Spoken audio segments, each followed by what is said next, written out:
don't believe anybody can convert anybody. Seriously. I don't believe that.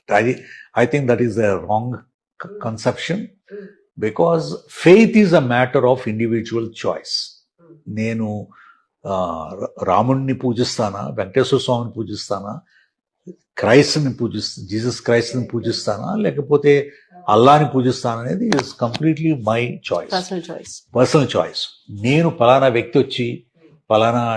వచ్చి నన్ను మతం మార్చాడు అంటే నన్ను మీరు అవమానించినట్లే. అంటే నాకు వ్యక్తిత్వం లేదా, నేను మనిషిని కాదా, నేను ఆలోచించలేనా, నాకు ఒక స్పృహ లేదా?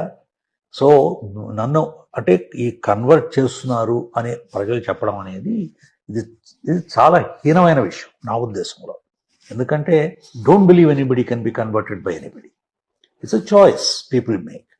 Choice, why do they make choices? Maybe దాంట్లో నాకు ఎక్కువ స్పిరిచువాలిటీ ఉండొచ్చు, పీస్ ఉండొచ్చు, నమ్మకం ఉండొచ్చు, ఫెయిత్ ఉండొచ్చు, నాలో మార్పు రావచ్చు. So it is an individual choice.